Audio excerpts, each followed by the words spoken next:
এইভাবে কালাকাঁদ মিষ্টি বানালে এই মিষ্টির স্বাদ দোকানের থেকেও ভালো হয়। বানাতে খুব বেশি উপকরণ লাগে না আর সময়ও কম লাগে।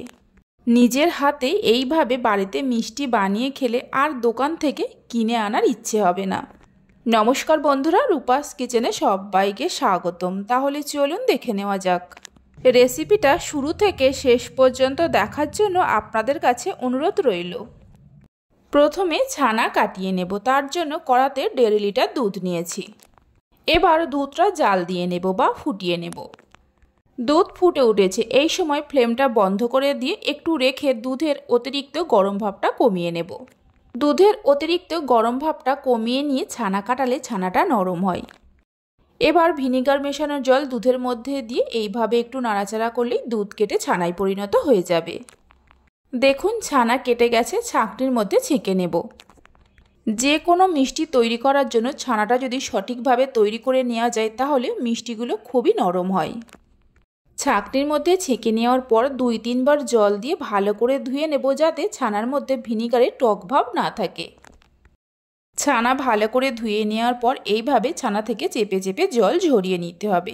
ছানার জলটা ঝরিয়ে নেওয়ার পর একটা মিক্সিং বোলের মধ্যে ঢেলে নেব। ছানার মধ্যে দিয়ে দেব 1 বাটির মতো চিনি। ওজন হিসাবে 150 গ্রামের মতো চিনি আছে, তবে চিনির পরিমাণটা চাইলে কম বেশি করে অবশ্যই নিতে পারেন। ওই বাটিরই 1 বাটি গুঁড়ো দুধ দিয়ে দেব। ওজন হিসাবে 150 গ্রামের মতো গুঁড়ো দুধ আছে। গুঁড়ো দুধ আর চিনি দেওয়ার পর ছানার সঙ্গে খুব ভালো করে মিশিয়ে নিতে হবে। সব কিছুকে খুব ভালো করে মিশিয়ে নেওয়ার পর রেখে দিয়ে গ্যাসের ওপর একটা কড়া বসিয়ে দেব। কড়ার মধ্যে দিয়ে দেব 1 কাপ দুধ। 1 কাপ দুধ মানে এখানে 200 ml এর মতো দুধ আছে। দুধ জাল দিয়ে নেব। দুধ যখনই ফুটে উঠবে গ্যাসের ফ্লেমটা লোতে করে যে ছানাটা মেখে রেখেছিলাম এর মধ্যে দিয়ে দেব। দুধের মধ্যে ছানার মিশ্রণটা দেওয়ার পর খুব ভালো করে মিশিয়ে নিতে হবে। সব কিছুকে খুব ভালো করে মিশিয়ে নেওয়া হয়ে গেলে গ্যাসের ফ্লেমটা মিডিয়ামে করে দিতে হবে। মিডিয়াম ফ্লেমে এইভাবে নাড়তে নাড়তে মিশ্রণটাকে একটু ঘন করে নিতে হবে।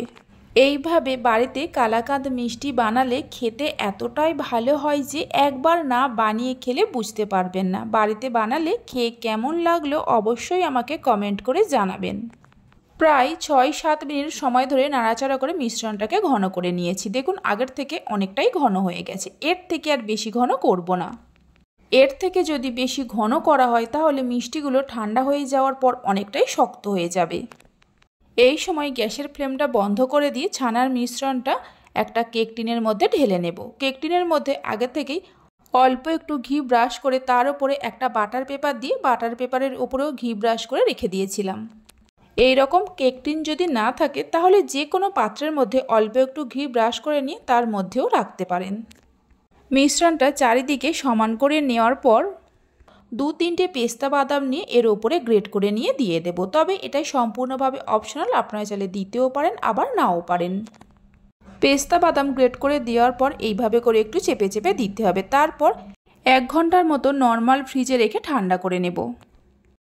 1 ঘন্টা ফ্রিজে রাখার পর মিষ্টিটা ফ্রিজ থেকে বের করে নিয়ে এসে বাটার পেপারটা ধরে তুলে নিয়ে একটা প্লেটের মধ্যে রেখে দেব। এবার কালাকাঁদ মিষ্টিটা আপনারা নিজেদের পছন্দ মতো যেভাবে খুশি কেটে নিতে পারেন। আমার রেসিপি যদি আপনাদের ভালো লেগে থাকে অবশ্যই একটা লাইক করবেন, বন্ধুদের সঙ্গে শেয়ার করবেন। ভালো লাগলে চ্যানেলটি সাবস্ক্রাইব করে পাশে থাকা বেল আইকনটি প্রেস করবেন নতুন রেসিপির আপডেট পাওয়ার জন্য। দারুণ স্বাদের কালাকাঁদ মিষ্টিটা আমাদের তৈরি হয়ে গেছে। এই মিষ্টিগুলো মুখে দেওয়া মাত্র মিলিয়ে যাবে। তাহলে চলুন ভিডিওটা আমি এখানেই শেষ করছি। আপনারা সবাই ভালো থাকবেন, সুস্থ থাকবেন। ধন্যবাদ।